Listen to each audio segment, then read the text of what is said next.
Walang ya, first bird ko, hindi pa ako nakakapag-clock. Pasok, pasok.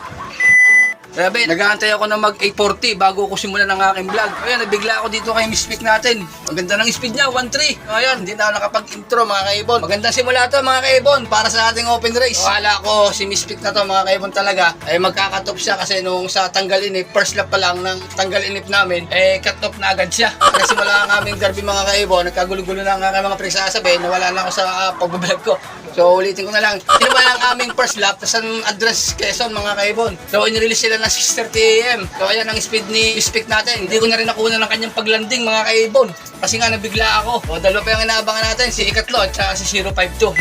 Meron tayong sa maparating mga kaibon, si Ikatlo natin mga kaibon. Maganda rin ang speed nito mga kaibon siguro. Aga pa 8:42. Mga sa 1-1 to mga kaibon. Pasok, pasok. Pasok, pasok. Pasok, pasok, pasok. So ayan ang speed ni Ikatlo natin mga kaibon. Good job. Ganito ang speed ng ating mga kaibon, nakakasabay sa ating mga kalaban. So isa na lang inaantay natin mga kaibon, si 052 na lang. Kung sino pa yung pinuling natin, siya pang wala. So time check natin, 8:44. Tagal pang ating abangan. Ang cut-off naman kasi natin, 10:32. Sana makauwi din si 052 natin. May clock din natin ng magandang clock para maganda simula ng ating open race category ito. Abang-abang ulit tayo mga kaibon. So ito si 052 mga kaibon. Maganda rin ang clock nito, mga nasa pala namang 1-2 rin to mga kaibon. So maaga tayo matatapos sa ating abangan. Landing. Pasok, 052, pasok. Ito yung nakapulig, sayang. Pasok na. Pasok. Pasok. So yan, ang ating si 052 mga kaibon. 1-2 rin ang speed dito mga kaibon.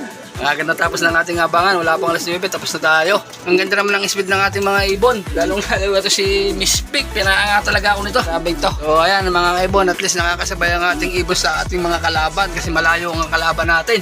Lugi tayo sa sukat mga kaibon talaga, pero okay lang yan. Mabahaba pang karera. Ay nako, wala akong masabi. O update naman tayo dito kay PHA Dagit natin. O yan si PHA Dagit natin. So maya maya paparundahin natin itong dalawang ito mga kaibon. Hindi natin pinaparunda dito si Slaty, tsaka si Alpo natin. Yan nga pala mga kaiban, ang binibigay ko lang pang-recover sa kanila, ito power wings pagkakarating nila. So, binibigay ko to pagka araw ng loading at saka pasalubong ko sa kanila. At saka, ito yung nakikita yung dilaw na to, ito ay Nutriwin niya mga kaibon. Saka ito mga kaibon, bawang, ito matindi. So maganda sana kung may kasama itong honey, kaso wala na akong honey, doon ko nakabili ng honey mga kaibon, kaya bawang na lang muna at saka Nutriwin.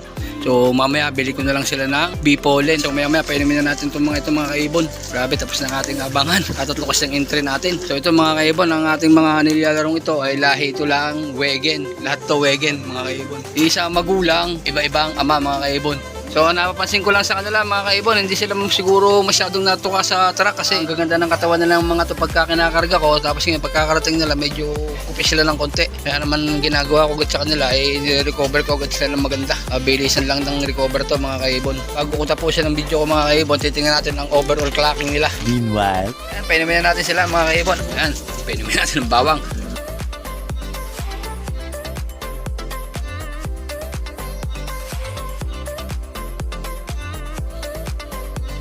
Sadya lang mabibilis ang kalaban natin mga kaibon. Sa ngayon, yan ang ating overall clocking. Mahaba-haba pa ang karerang ito mga kaibon. May 5 laps pa tayo. Dito ko natatapusin ang video ko sa araw na ito. Maraming salamat sa nanood. God bless po sa ating lahat. And happy flying po mga kaibon. Bye!